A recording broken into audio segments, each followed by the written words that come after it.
Sean todos bienvenidos a la clase de Fisiopatología 2021. En esta ocasión nos toca revisar el tema litiasis renal, conocido también como nefrolitiasis u urolitiasis. Los objetivos que vamos a desarrollar en esta ocasión es definir el concepto de litiasis renal, ver los aspectos epidemiológicos que sean más relevantes, composición de los cálculos renales, mecanismos por los cuales se forman estos cálculos, ver los diferentes tipos de cálculos que se van a ir a estar formando dependiendo del componente de que estén formados. Vamos a describir brevemente la clínica de la litiasis renal. Vamos a ver fármacos que están asociados a la formación de cálculos renales. Vamos a definir al paciente con litiasis renal en el que hay que hacerle un estudio metabólico, ya que es un paciente en específico, no es en todos los que forman cálculos. Vamos a explicar el papel de las pruebas de imagen en el diagnóstico de la litiasis renal y explicaremos el síndrome de Lesch-Nyhan. Bien, en el concepto de litiasis renal, ¿verdad? Litiasis evoca a la formación de cálculos a nivel en el riñón. Las literaturas hacen salvedad de que nefrolitiasis se refiere a más que todo a cálculos específicamente en los riñones y urolitiasis a los cálculos que migran de allí hacia la otra parte del sistema urinario.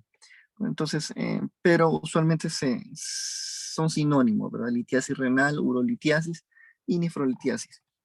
¿Verdad? Entonces, esta es una enfermedad, ¿verdad? Por cálculos renales, un cuadro complejo en el que intervienen factores genéticos, anatómicos y ambientales, ¿verdad? Así también es una enfermedad común, dolorosa y de alto costo, ¿verdad? Esas son las características que van a estar definiendo a los cálculos en los riñones.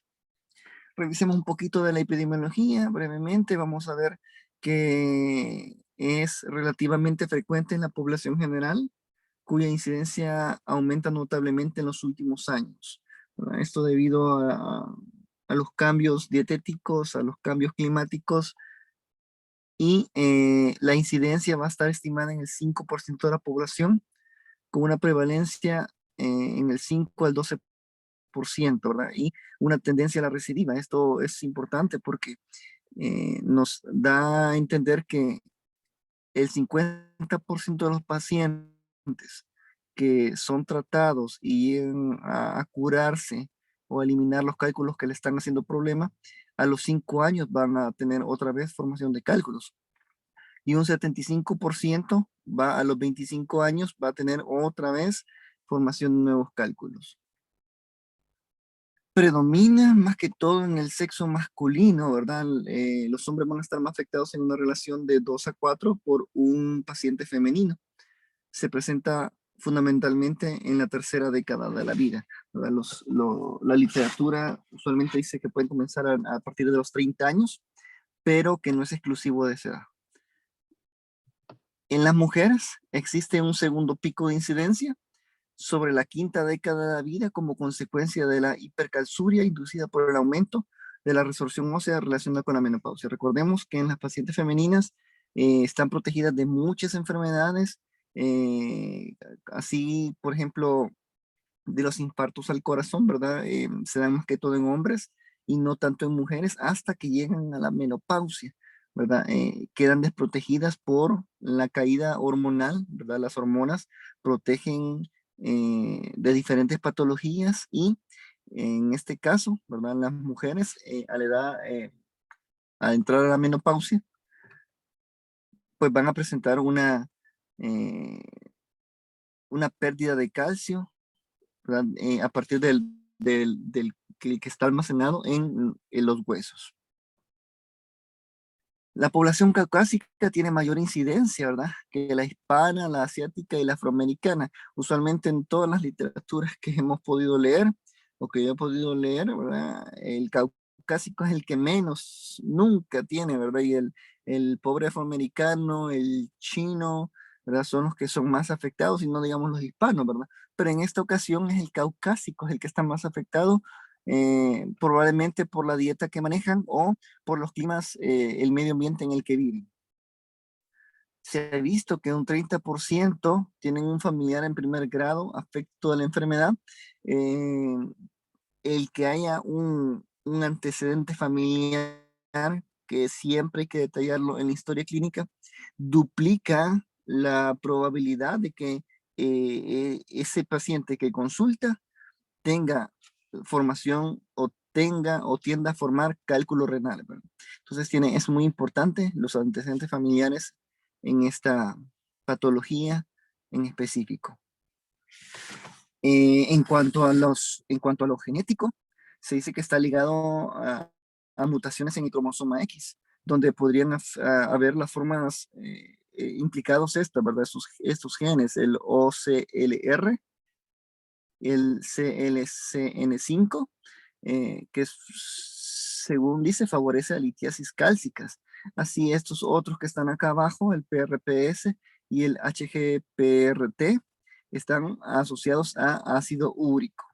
Como vamos a ver más adelante, muchas de las patologías, en algunas muy específicas, tienen que ver con la producción excesiva o la deficiencia de enzimas que van a estar condicionadas a estas mutaciones de genes en específicos. Por lo tanto, es muy importante. ¿Para qué nos sirve esto? Pues como método de estudio para revisar un estudio más que todo genético, ¿verdad? No nos sirve tanto para diagnosticar, no nos sirve porque el paciente ya lo tenemos ahí. Entonces, esto nos sirve más que todo para el análisis de de qué es la causa etiológica la que está afectando a estos pacientes en específico. Se va a ver más adelante. Revisemos los factores de riesgo. Farreras dice que los factores dietéticos se asocian con el incremento de litiasis renal que incluyen oxalato, calcio y otros nutrientes, ¿verdad? Esto lo divide como factores dietéticos y no dietéticos. Revisemos primero el oxalato. ¿Qué es el oxalato, verdad? Se deriva de la producción endógena, ¿verdad? El cuerpo lo está produciendo y puede venir de una procedencia exógena, como la absorción del oxalato dietético. Gran parte del oxalato de la dieta podría no absorberse con facilidad, sin embargo, la absorción se ha visto que está más elevada en los pacientes que tienen a formar cálculo, ¿verdad? Ahí está más que todo aumentada la absorción. El oxalato de la orina constituye un riesgo elevado para para la formación, ¿verdad? De, de cálculo, ¿verdad? El oxalato en orina, la hiperoxaluria, es responsable de la mayor parte de los cálculos que vamos a estar revisando. Por eso es que va primero acá. Las tres causas principales de hiperoxaluria, ¿verdad? Vamos a tener que es la ingesta excesiva del oxalato, ¿verdad? Oxaluria alimentaria. En la absorción intestinal, como dijimos, está más elevado en pacientes que tendrían a formar cálculos de oxalato, ¿verdad? La oxaluria entérica y la producción excesiva de oxalato observada en las deficiencias de ciertas enzimas hepáticas como la alanina glioxilato aminotransferasa, ¿verdad? Esta enzima va a estar deficiente, por lo tanto va a estar provocando el aumento del oxalato y va a estar siendo excretado a través de la orina, lo cual aumenta el incremento de la formación de cálculos, igual así también el calcio, ¿verdad? Un aumento en la excreción de este va a tender a producir más cálculo, ¿verdad? Que haya más probabilidad de que formen cálculos en este paciente. En esta diapositiva podemos ver que el oxalato urinario procedente del metabolismo, ¿verdad? De fuentes alimentarias van a venir del cacao, frutos secos, té, ciertas verduras de hojas verdes y se menciona mucho la espinaca, ¿verdad? Entonces, el consumo excesivo de cualquier alimento, jóvenes, ¿verdad?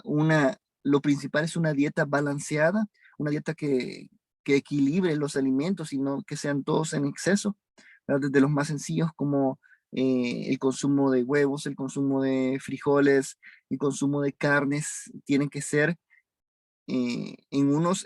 pueden consumirse más a diario, como por ejemplo los frijoles, no tanto así los huevos, no se pueden consumir todos los días, menos la carne, ¿verdad? Es un producto que se tiene que consumir ah, lo más, lo menos posible durante la semana, incluso una vez por semana, ya que no es no es un alimento que se deba consumir, ¿verdad? Porque eh, tiene mucho que ver con, por ejemplo, en este caso, la formación de ácido úrico, como vamos a revisar más adelante. En la oxaluria entérica provoca niveles urinarios elevados de oxalato. La hiperoxaluria se define como la eliminación urinaria de oxalato superior a 50 miligramos. Si ustedes revisan nuestra bibliografía, la que utilizamos, Cecil, recuerden revisar Cecil, recuerden revisar Farreras, Harrison también dicen cosas muy interesantes, pero van a fijarse que en algunos dicen unas cifras, otros dicen otras, pero nosotros nos vamos a quedar con lo que dice Farreras. Un oxalato superior en orina, 50 miligramos al día, se va a considerar una hiperoxaluria, ¿verdad? Un dato menor que ese nos va a estar diciendo que el oxalato que se está secretando está en niveles normales. ¿En dónde más vamos a ver eh, esta hiperoxaluria entérica? Bueno, cuando hay trastornos de mala absorción, como en el síndrome, como en la enfermedad de Crohn, en la enfermedad celíaca, recuerdan, donde el gluten no se puede consumir. Otro es en las derivaciones y ayuno ileales, porque eh, hay una deficiencia, ¿verdad?, en la absorción. Los ácidos grasos no absorbidos también se fijan al calcio de la dieta, lo que permite que el oxalato sea absorbido en el colon, ¿verdad? Acá, los ácidos grasos a nivel del colon, perdón, a nivel del intestino, ¿verdad? El colon eh, absorbe, ¿verdad? Perdón, absorbe, sí, el colon, el oxalato. Las sales biliares hacen de la mucosa colónica sea más permeable al oxalato. Pero también la pancreatitis tiene mucho que ver con la absorción del oxalato. La hiperoxaluria primaria, ¿verdad? Se debe al déficit de la enzima hepática, como ya lo habíamos mencionado, la alaninoglioxilato aminotransferasa, a causa de varias mutaciones en el gen AGXT, ¿verdad? Por lo tanto, estas se van a estar dando en pacientes incluso menores de edad. Otra causa es el hiperparatiroidismo primario, la diabetes mellitus tipo 2 y la acidosis tubular distal van a estar relacionados con el incremento del oxalato. En cuanto al calcio dietético, ¿verdad? Se decía mucho antes que si se tomaba mucho alimento con calcio o si se prescribía mucho calcio en, a- en medicamentos, ¿verdad? Podía generar la formación de cálculos, pero estudios más recientes dice acá, ¿verdad? Del pasado se sospechaba que incrementaban el riesgo de la formación de cálculos y estudios prospectivos observacionales y clínicos aleatorizados demostraron que el consumo más elevado del calcio se relaciona con disminución en el riesgo de la formación de cálculo, ¿verdad? Eso más recientemente. Se menciona que también el consumo de líquidos y bebidas, ¿verdad? Tiene mucho que ver, ¿verdad? Acuérdense que el consumo de líquidos es el principal determinante del volumen urinario, como lo vamos a ver, lo vamos a definir más adelante, y de ahí su importancia en la prevención de cálculos renales. Estudios observacionales también encontraron que el café, la cerveza, el vino, el jugo de naranja se asocian a disminución del riesgo de formación de cálculos, ¿verdad? Esos son algunos de los líquidos y bebidas que se pueden consumir, ¿verdad? Pero nos llevan a otro tipo de desórdenes, ¿verdad? Más que todo las cervezas que contienen alcohol, ¿verdad? Que es cuando lean las neurologías, ¿verdad? El alcohol es la principal neurotoxina, ¿verdad? Y no solo para el cerebro, sino para todo el resto de los órganos. Da igual el café, todo consumido en exceso es realmente dañino y van a tener, en este caso, ¿verdad? En este caso se van a asociar a la disminución de la formación de cálculos. Consumo de bebidas endulzadas como el azúcar propician la formación de cálculos renales. Veamos los factores de riesgo no dietéticos, ¿verdad? La edad, ¿verdad? Habíamos dicho que en ciertas enfermedades, en ciertas patologías específicas, se van a estar dando en menores de edad, ¿verdad? Debido a la deficiencia de enzimas que no van a estar ejerciendo su función, ¿verdad? En el caso del oxalato van a estar produciéndola en demasiada cantidad, ¿verdad? Por ejemplo, eh, en una enfermedad que vamos a ver un poquito más adelante, ¿verdad? El oxalato se va a estar acumulando en diferentes órganos, tanto en el corazón, en la médula ósea, donde va a producir supresión de médula ósea, va a producir miocarditis, y en los riñones va a producir cálculos renales. Se van a estar dando en estas patologías donde las enzimas van a estar deficientes. Habíamos hablado también que en la edad se va a dar más que todo en los pacientes de 30 años para arriba, pero también se va a ver más también afectados en los adultos mayores. Recordemos que en los adultos mayores la cantidad de agua que posee el cuerpo es mucho menor. Eh, tienen una semejanza entre los extremos de la vida, ¿verdad? Donde el agua es un principal de los factores que tienen que estar bien hidratados. Un niño con diarrea es un niño que si no se controla puede morir en pocas horas, en el lapso de unos días, si no se controla la deshidratación, igual en el ancianito, ¿verdad? En la persona adulta mayor, la cantidad de líquido es mucho, mucho menor y tiene que estar ingiriendo cantidad de agua un poquito más, en más cantidad.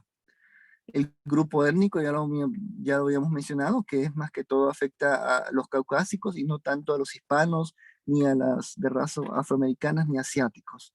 La estatura sí va a estar implicada, es un factor importante debido a que eh, en pacientes que, que tienen menor estatura, ¿verdad? El peso, tienen que medir más el peso, ¿verdad? Tienen que tener un peso mucho más estricto en cuanto a su estatura por el índice de masa corporal, como vamos a ver más adelante, que el aumento de peso va a tender a la formación de cálculos renales y el medio ambiente que vamos a estar revisando. ¿Verdad? Los cálculos son más frecuentes en climas cálidos, secos, quizás debido a que la mayor pérdida de líquidos a través de la piel y la respiración hace que la orina sea más concentrada. En los climas tropicales como el de nosotros, eh, hay en estas épocas de verano, el calor se intensifica, las pérdidas insensibles de agua a través de la respiración, a través del sudor, van a estar generándonos una deshidratación, por lo cual el cuerpo va a tender a retener más agua y si no ingerimos agua, pues se va a estar concentrando mucho la orina y esta concentración es la que va a ser un factor determinante para la formación de cálculos, como vamos a revisar. Recordemos que el cuerpo nos da la señal de la sed cuando los niveles de agua en el organismo están bajos, ¿verdad? Solo que no hacemos caso a esa ingesta de agua o tomamos otras sustancias, tomamos Coca-Cola, tomamos otros refrescos que más que hidratarnos nos van a provocar eh, que hayan otras patologías sobreagregadas, incluyendo los cálculos renales. ¿Verdad? Otras condiciones, ¿verdad? Como la ocupación, tienen mucho que ver con la formación de cálculos renales, personas que pasan en oficinas, que pasan mucho tiempo sentadas, que no tienen acceso al baño, por lo tanto, estas personas no pueden o toman muy poquita agua o toman agua y se aguantan mucho tiempo en la orina. Ambas situaciones pueden favorecer a la formación de cálculos, ya que la retención de orina por mucho tiempo va a estar dándonos que las sustancias que los minerales que están implicados en la formación de los cálculos estén demasiado tiempo guardados en la orina, en la vejiga urinaria, por lo tanto se van a estar formando más, se van a estar precipitando, ¿verdad? Van a tener a formar más cristales. Igual si toman muy poquita agua, la orina se va a concentrar más y de la misma manera van a tener lugar a la formación de cálculos. También las personas que practican deportes extremos o deportes de alto rendimiento, ¿verdad? Las pérdidas insensibles provocan orina más concentrada. Tenemos ya este factor que hemos venido hablando desde el inicio, ¿verdad? El volumen de líquido, la cantidad de agua que tomamos es importante en la generación de los cálculos, ¿verdad? Y esto es lo que hablamos, ¿verdad? La obesidad se acompaña de un mayor riesgo de formación de cálculos renales. Personas de más de 100 kilogramos con un índice de masa corporal mayor a 30 forman cálculos con más frecuencia, ¿verdad? Y aquí está ligada a la altura. Por eso hablaba de que una persona con más altura quizás pudiera admitir un poquito más de peso que una persona de talla un poco menor, ¿verdad? Un poco más, ella se aumenta un poquito más de peso, su índice de masa corporal aumenta, por lo tanto, la generación de cálculos puede influir en, en el desarrollo de cálculo. Un cuadro que se encuentra en Farreras, ¿verdad? Para que lo revisen, la medicación asociada a litiasis, ¿verdad? Ciertos fármacos van a tender a la formación de esta patología, ¿verdad? Litiasis cálcica, vamos a tener los diuréticos de ASA, la vitamina D, glucocorticoides, antiácidos y teofilina, ¿verdad? Son los que van a estar implicados en la formación de estos, de los cálculos eh, a base de calcio. La litiasis úrica, ¿verdad? Salicilatos, probenecid, contrastes yodados, alopurinol, ¿verdad? Van a estar relacionados en la génesis de los uratos, del ácido úrico, y las litiasis que está formada por el fármaco, específicamente por las sales que forman el cálculo, el tiantereno, la ciclovir, indianavir, sanicavir, ritonavir, penicilina, sulfamidas, cefalosporinas, quinolona, ¿verdad? Usualmente los cálculos que están formados por fármacos, 2/3 del fármaco están presentes en estos cristales que se van a estar acumulando y obstruyendo el tracto urinario. Comencemos a ver la teología, veamos los diferentes tipos de cálculos que vamos a ver en esta patología. Los cálculos renales son estructuras cristalinas incluidas en una matriz orgánica, ¿verdad? Quiere decir que hay estructuras, hay componente de carbono, hechos de carbono más que todo, ¿verdad? Formados por carbono, que van a ser el núcleo, que van a ser el centro, a partir del cual se van a estar formando, se van a estar adhiriendo los otros materiales de los que van a estar formados los cálculos. Entonces dice acá que es una mucoproteína, constituye el 60% de proteínas, 20% constituidos por hidratos de carbono, ¿verdad? Hasta en un 70 y un 80% de los cálculos están constituidos por sales de calcio. Los más frecuentes son los de oxalato de calcio, de lo que hemos venido hablando. Los cálculos de fosfato de calcio están formados por apatita, ¿verdad? En un 7% y por bruchita en 1%, ¿verdad? Aquí hay una pequeña descripción de los cristales dilatados de oxalato de calcio que tienen forma piramidal, así se van a venir viendo. Otro tipo de cálculo es el de estrubita. Aproximadamente un 20% de los cálculos son de este material y se forman únicamente, tienen la característica de que las bacterias que poseen la enzima ureasa son los que van a estar formando ¿verdad? Son de gran tamaño, esas son las características de él. O sea que los que desdoblan la urea se van a estar formando los cálculos de estrubita, donde haya una infección. En un 5 o un 15% de los casos van a ser de ácido úrico que adquieren color anaranjado. Ya vamos a estar hablando más en detalle acerca del ácido úrico. Las características de él va a ser que es un color anaranjado.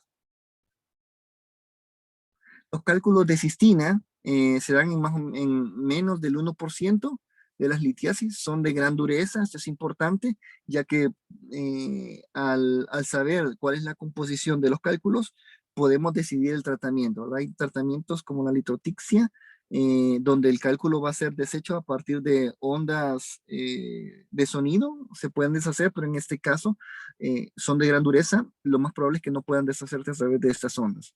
Características de ellos son que son planos, son hexagonales y son de color amarillo. Revisemos ahora, entremos ya en la materia, en patogenia, ¿verdad? Los cálculos renales suelen ser el resultado de la rotura de un delicado equilibrio entre la solubilidad y la precipitación, ¿verdad? Siempre en todo nuestro organismo hay un equilibrio, hay una homeostasis interna que la cual cuando se rompe, ¿verdad? Comienzan a dilucidarse muchas de las patologías. Entonces acá hay una pérdida de equilibrio entre la solubilidad y la precipitación, o sea, la formación de cristales a partir de las sales, ¿verdad? Y se dan con mayor probabilidad cuando existe uno o más factores que dan lugar a la saturación de la orina. La formación de cristales y la consiguiente agregación para formar un cálculo clínicamente detectable. Quiere decir que, ¿verdad? Como decía el concepto, es una enfermedad compleja donde tiene que ver el equilibrio, ¿verdad? Entre la solubilidad, ¿verdad? Qué tan solubles son estas sustancias y cuándo se pierde esa solubilidad, cuándo existen esta precipitación. Y eh, cuando el concepto de saturación, cuando revisen su literatura, van a ver también que dice sobresaturación de la orina. Es un término que también se utiliza, que va a dar lugar a la formación de cristales. Para saber de dónde viene el calcio, ¿verdad? El esqueleto humano está constituido por calcio y fosfato, principalmente en forma de apatita, cuando el ser humano alcanza su talla de adulto y sus esqueletos están completamente mineralizados. La cantidad neta de calcio absorbida por un individuo debe ser excretado. De ahí es que comienzan los términos de hipercalciuria, hiperoxaluria, porque ya el calcio en exceso, todo lo que el cuerpo tiene en exceso lo va a eliminar, no lo va a conservar. Por lo menos esa es la función del riñón, eliminar lo que está en exceso, tanto de medicamentos, tanto de vitaminas. En el caso de estos elementos, los va a excretar por vía urinaria. Hablemos de la saturación, ¿verdad? La orina, dice, contiene sales litógenas, o sea, sales que van a tender a formar cálculos. Y en un momento determinado puede estar sobresaturada de estas sustancias y favorecer a la formación de un cálculo. El límite de la solubilidad se ha determinado por, primero, el pH, es importante, la temperatura y la concentración de dicha sustancia. Revisemos entonces, ¿verdad? El pH, ¿verdad? Nuestro libro Farreras menciona que el pH normal en el cual oscila la orina va a estar entre 4 y 8, ¿verdad? O sea, va a estar entre acá, entre un nivel ácido y un nivel alcalino, el cual dice que va a depender del momento en que se tome la muestra de orina. Por ejemplo, una orina tomada en la mañana, podemos inferir que puede estar siendo un poquito más ácida debido a la gran descarga de los desechos metabólicos que se van a producir durante todas las horas del sueño, ¿verdad? En la mañana van a ser un poquito más ácidas, en comparación con otros horarios más tarde del día, ¿verdad? Y también va a depender de la cantidad de la ingesta de alimentos que estemos ingiriendo. Por ejemplo, se habla de que un tratamiento para las infecciones de las vías urinarias es acidificar la orina. Se recomienda que un paciente tiene que tomar vitamina C o tomar jugos o alimentos que lleven vitamina C por lo menos unas 2 o 3 veces por semana para mantener la orina ácida y evitar eh, infecciones urinarias recurrentes. Entonces, va a depender del tipo de alimentación. La temperatura también, ¿verdad? Hablamos de la temperatura que va a estar afectándonos debido a las pérdidas hídricas que va a tener nuestro organismo y la concentración de la orina que va a tener que ver con la ingesta de líquidos eh, o la retención de líquidos que van a estar concentrando o reteniendo más del tiempo necesario las sustancias o sales litógenas.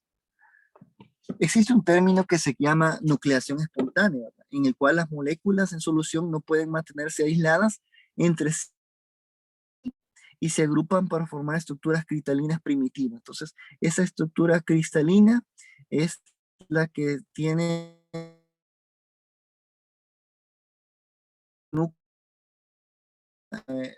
va a estar de carbonación orgánica sobre la cual se van a estar dando el crecimiento, la adhesión de las sales cristalinas. Entonces, estamos hablando de la sobresaturación o una saturación, como está descrita en nuestros libros de texto, que existe aumento en la cantidad de los solutos de esas sustancias litógenas, que tiene que ver una nucleación, ¿verdad? Un núcleo donde a partir del cual va a estar creciendo el núcleo, perdón, el cálculo y el crecimiento ya propiamente dicho de él. Existen sustancias así como que forman cálculos que son litógenas. Hay sustancias inhibidoras de la cristalización, por eso existe un equilibrio, porque existen tanto sustancias que lo forman y sustancias que lo inhiben. Cuando este equilibrio se rompe, entonces es cuando se comienzan a generar esta patología. Hablemos, dice que las sustancias inhibidoras que impiden el crecimiento del cálculo, para el oxalato cálcico vamos a encontrar los glucosaminoglicanos, la nifrocalcina y la proteína de Tan-Horfal, que esta la va a estar produciendo va a estar sintetizándose en el riñón. Van a ser sustancias que van a impedir que estas se cristalicen. Para el fosfato cálcico están el citrato, el pirofosfato y el magnesio, ¿verdad? Como ven acá, el citrato es muy importante acá porque este es el que se va a estar uniendo al calcio y va a estar dejando solito ya tanto ya sea al fosfato como al oxalato para que no se unan al calcio y formen los cálculos de oxalato de calcio o de fosfato de calcio. Entonces el citrato es importante. Una hipocitraturia, ¿verdad? Una disminución del excreción del cálculo a través de la orina es un factor de riesgo también para la formación de cálculos. Si no se está excretando la cantidad necesaria de citrato en la orina, riesgo, ¿verdad? Riesgo. Entonces, la otra parte de las sustancias quelantes, ¿verdad? Que se unen con iones litógenos para formar complejos solubles, ¿verdad? Estas sustancias se van a unir a los que son formadores de cálculos para hacerlas solubles. En el caso del oxalato está el magnesio y en el calcio, como dijimos, está ligado al citrato, ¿verdad? El citrato lo une para que no haya calcio, para el cual el oxalato se aferre y el oxalato es expulsado solo a través de la orina, no unido al calcio. El pH, habíamos hablado de la alteración del pH urinario. La variación del pH urinario influye en gran manera, dice, la formación de cálculos de ácido úrico. Estos se forman solo cuando el pH urinario se encuentra de manera consistente en cifras que van a ser menores o iguales a 5.5, ¿verdad? Estamos hablando de acá, un pH bastante ácido, ¿verdad? Un pH ácido va a estar formándose el ácido úrico, pero tiene que ser de manera constante. Por ejemplo, hemos dicho que el pH va a estar variándose en el día entre 4 y 8, ¿verdad? Entonces, en las mañanas va a estar ácido, pero conforme tomamos alimentos, tomamos aguas que alcalinizan o acidifican la orina, el pH va a estar variando. Entonces acá nos dice que el ácido úrico, si ésta se mantiene constante, va a favorecer a la formación de cálculos de ácido úrico. En el caso de los cálculos de fosfato de calcio, tienen mayor probabilidad de formarse con un pH urinario mayor o igual a 6.5, ¿verdad? Ya es un poquito, va pasando de lo neutro, ¿verdad? Se va aumentando un poquito más el pH, se va haciendo menor, ¿verdad? Y se va haciendo más básico, más alcalino, y va a tender a formar los fosfatos de calcio. Los de estrubita, ¿verdad? Potenciados por un pH alcalino y en menor medida los cálculos de fosfato, ¿verdad? Entonces el pH alcalino va a estar favoreciendo a los destruvita. Esto tiene relación con lo que les mencioné de las infecciones de vías urinarias. Las bacterias tienden a crecer en un pH que es más básico, más alcalino, y tienden a inhibirse el crecimiento de las bacterias cuando el pH es un poquito más ácido. Por lo tanto, los de estruvita van a crecer, ¿verdad? Porque tienen que ver con las infecciones de vías urinarias a un pH básico. Y en el caso de los de oxalato del calcio, veremos que el pH no influye en lo absoluto en la formación de estos. Acá no importa si el pH está alcalino o ácido, se van a formar los cálculos de oxalato de calcio. Y esto es importante, la disminución en el volumen de la orina. La reducción del volumen de la orina aquí tiene que ser menor, ¿verdad? Menor de 1 litro. Menor de 1 litro al día aumentan las concentraciones de sales. ¿Cuánto tenemos que estar orinando en promedio? Tiene que ser más de 2 litros al día. Pero no vamos, algo bien práctico, que no vamos a poder estar midiendo la orina, cuánto estamos orinando, no tenemos una medida de cuánto exactamente uno orina. Lo que hay que estar más preocupado, lo que hay que concientizar más al paciente es el hecho de ingerir agua cuando el cuerpo la solicita, cuando tenemos el síntoma de la sed, es hora de ingerir agua, ¿verdad?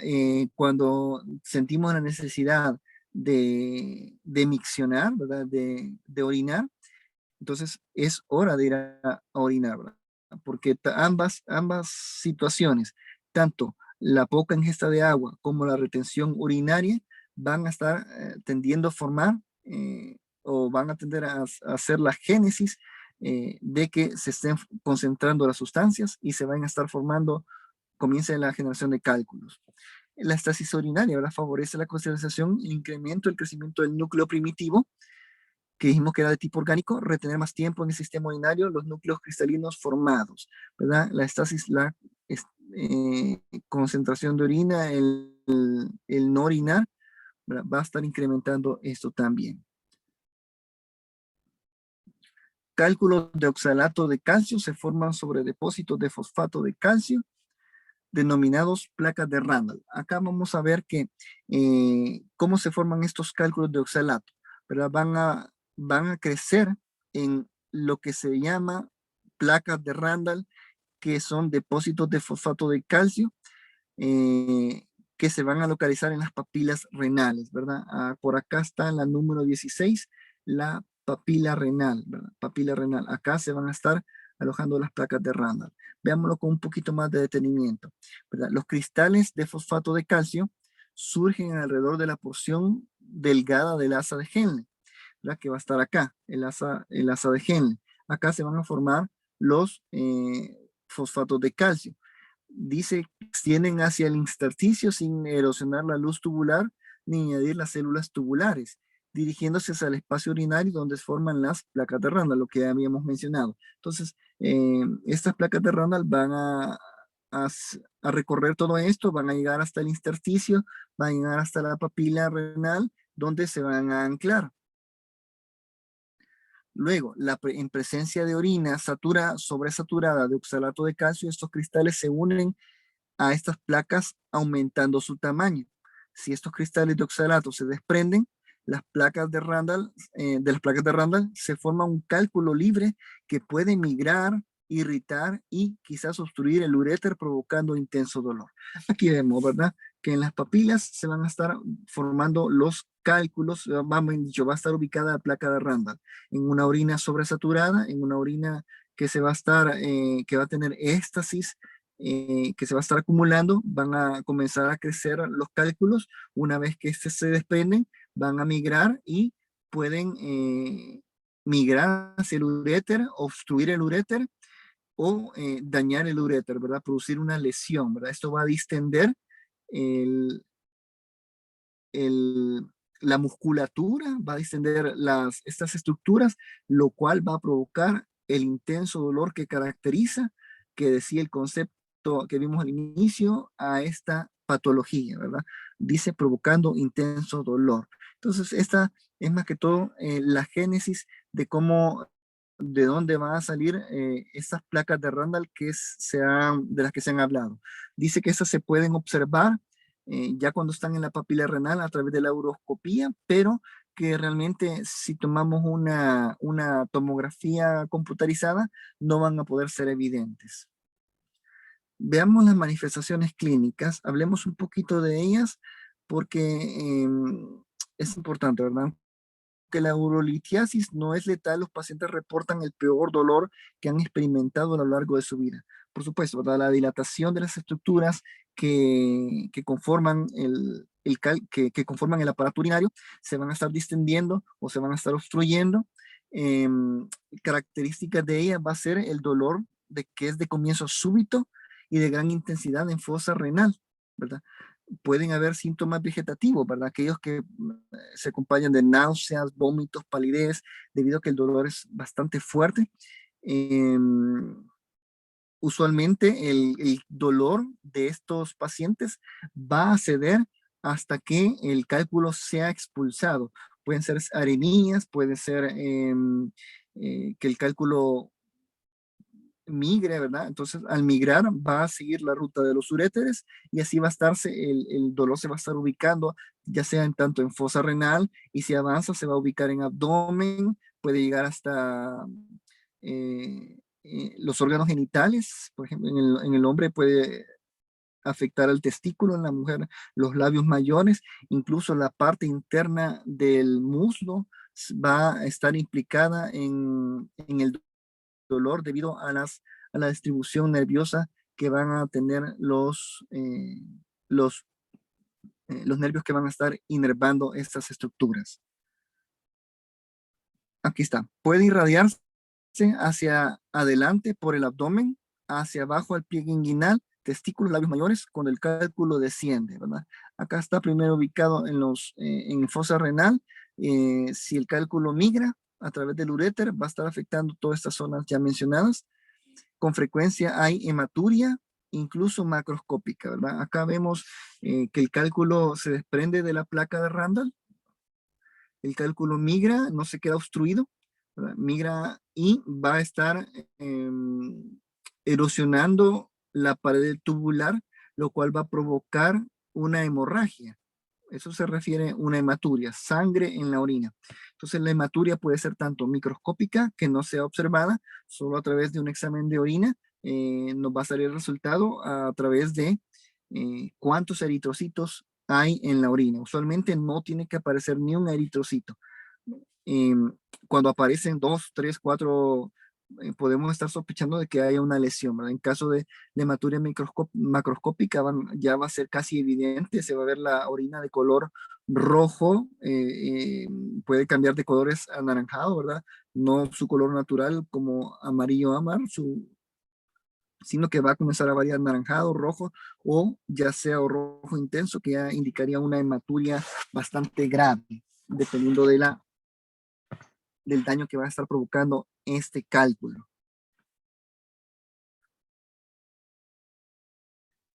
Hablemos del síndrome de Lesch-Nyhan, ¿verdad? Esa es una enfermedad rara que se va a estar dando entre 1 y 380,000 nacimientos, ¿verdad? Esta va a ser, se va a caracterizar, ¿verdad? Porque es una enfermedad hereditaria, se transmite de forma autosómica recesiva y esta va a estar, dice la literatura, asociada a un error en el metabolismo congénito de las purinas, ¿verdad? Acá va a ver que la santina no se va a estar transformando en inosina, lo cual va a aumentar la producción de ácido úrico y que esta se va a estar afectando más que todo a cerebro y riñones.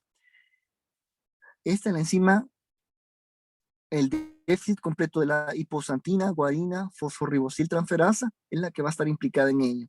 Esta enfermedad, ¿verdad?, va a cursar con alteraciones neurológicas graves como parálisis cerebral, porque habíamos dicho que afecta el cerebro, coreoatetosis, ¿verdad? Habíamos hablado anteriormente en clases de que los movimientos de coreas o atetosis, que son movimientos estereotipados que asemejan que van a realizar un movimiento, pero termina siendo un movimiento sin sin ningún objetivo. Puede haber espasticidad de los músculos y automutilación del paciente, como vamos a ver en el caso de un niño de 7 años, eh, que, que los síntomas usualmente aparecen entre los 3 y 6 meses de edad, ¿verdad? Y que van a estar manifestando las consecuencias de la deficiencia de esta enzima. Por ejemplo, aquí está el niño con parálisis cerebral, ¿verdad? Donde se ha dañado la mucosa oral, ¿verdad? O sea, se ha dañado los labios, se ha mordido.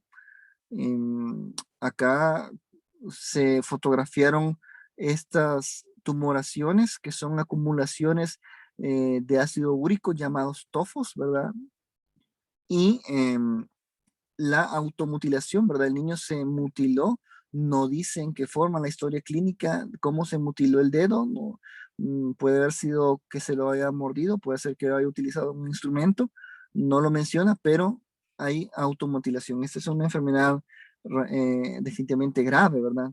Y, pero que existe, ¿verdad? Y que está documentada, ¿verdad? Y que se va a dar, se va a ver más que todo como afecta al riñón, se van a ver los cálculos renales mucho más afectando a estos tipos de pacientes, ¿verdad? Porque el ácido úrico se forman los cálculos también, aparte de los tofos, ¿verdad? Que se van a estar viendo en la piel, ¿verdad? La acumulación del ácido úrico. Veamos las pruebas de imagen. Las pruebas de imagen se van desde lo más sencillo hasta lo más complejo, pero en el caso de nuestra literatura, menciona la ecografía como un procedimiento sencillo, rápido para detectar posibles obstrucciones urinarias. Puede detectar cálculos renales clínicamente significativos, aunque tiene una sensibilidad del 19%. Esto significa que no va a ser una prueba tan eficaz para buscar diferentes tipos de cálculos, sino que dice que tienen que ser cálculos completamente que sean significativos, o sea, que sean de tamaño que puedan detectarse. Eh, los, los libros nos mencionan que se evitan tanto la tomografía como la radiografía porque emiten radiaciones, ¿verdad? Se van enfocando más que todo a que el paciente reciba radiaciones debido a que estas eh, pueden producir cáncer, ya que es un paciente que va a estar siendo estudiado muy continuamente, que puede tener cólicos renales a repetición y que van a estar eh, llevándolo a que se esté tomando radiografías muy continuas o TACs para revisar a qué nivel se están encontrando estos cálculos. Entonces, el ataque helicoidal, ¿verdad? Es otro método, ¿verdad? Sin contraste, detecta cálculos renales con una sensibilidad y especificidad del 95%. Este quizás es el método de elección, ¿verdad? Diferencia por densidad de cálculos de calcio, cistina o de ácido úrico. Tiene incluso hasta esta ventaja, ¿verdad? Nos puede diferenciar qué cálculo es de calcio, qué cálculo es de cistina o qué cálculo es de ácido úrico, dependiendo de la densidad que se vaya a estar encontrando. Pero tiene el déficit que produce radiación ionizante y que no es beneficiosa para el paciente. Alrededor, dice, del 90% de los cálculos renales son radioopacos, ¿no? Y pueden detectarse en una radiografía simple de abdomen, pero pueden estar enmascarados por heces, por las vértebras o por gas abdominal, ¿verdad? Un, un cálculo es radioopaco, ¿verdad? Y se va a poder observar, pero por las situaciones antes mencionadas, pueden ocultarse y no darnos ese dato que tiene un cálculo. Los cálculos de ácido úrico son radiotransparentes, por lo cual no pueden detectarse radiológicamente sin contraste, ¿verdad? Y aquí se utiliza material de contraste, ya implica que puede haber más riesgo del paciente de utilizar eh, este tipo de materiales de contraste que pueden ser hasta cierto punto tóxicos, ¿verdad? En ciertas personas, no en todos. Son bastante seguros porque a través de ellos se hacen muchos estudios.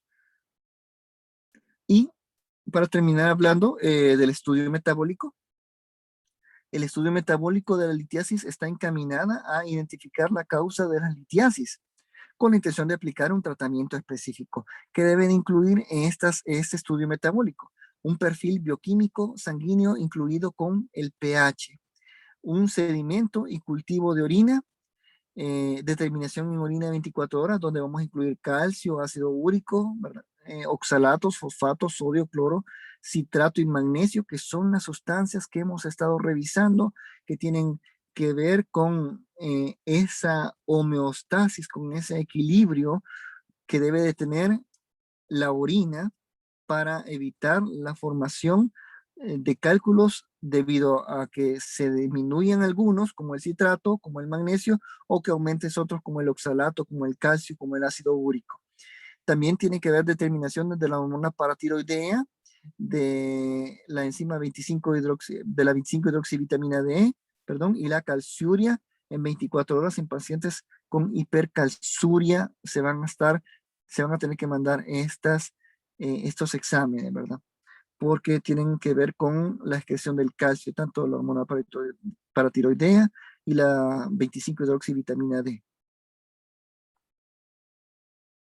eh, en quiénes se van a detectar. ¿Verdad? Eso no es para cualquier paciente que tenga litiasis renal, que tenga diagnósticos de formación de cálculos, sino que tiene que tener antecedentes familiares. Habíamos dicho que los antecedentes familiares duplican las probabilidades de que el paciente tenga cálculos, ¿verdad?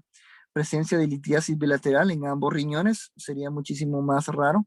Enfermedades inflamatorias del intestino, diarrea crónica o síndromes de mala absorción, como la enfermedad de Crohn que hemos mencionado, antecedentes de operación bariátrica, afecciones asociadas a litiasis, como el hiperparatiroidismo primario, por eso mandamos la hormona paratiroidea, que exista la gota, acidosis tubular renal, presencia de nefrocalcinosis, presencia de osteoporosis o fracturas esqueléticas patológicas, o sea que en algún momento no haya habido un trauma lo suficientemente fuerte para fracturar un hueso, pero se rompen los huesos, y litiasis de cistina, ácido úrico o fosfato cálcico, y que hayan en niños, ¿verdad? En niños habíamos dicho que tiene que ver más que todo con una enfermedad ya congénita, donde hay afección o mutaciones de determinados genes que van a estar inhibiendo ciertas enzimas. Bien, eso ha sido todo. Muchas gracias por la atención. Recomendándoles siempre, revisen Harrison, por favor, Cecil y Farreras, del cual se ha sacado la información. Como les había mencionado, los datos a veces pueden variar de una bibliografía a otra, pero vamos a tomar los que yo les he puesto acá en la presentación, ¿no? A pesar de que todas son bibliografías que nosotros estamos usando, los datos que les he puesto acá son los que, si se preguntaran en el parcial, esos son los que les voy a preguntar. Revisen, por favor, para ampliar la información, porque está muy bonito ese tema y muy útil. Se miren, yo de externo vi pacientes así es que les deseo muchos éxitos y cualquier pregunta pueden hacerlas al foro y las vamos a contestar, las voy a contestar en lo más pronto posible, nomás yo las vea. Pasen una feliz tarde, un feliz día, bendiciones.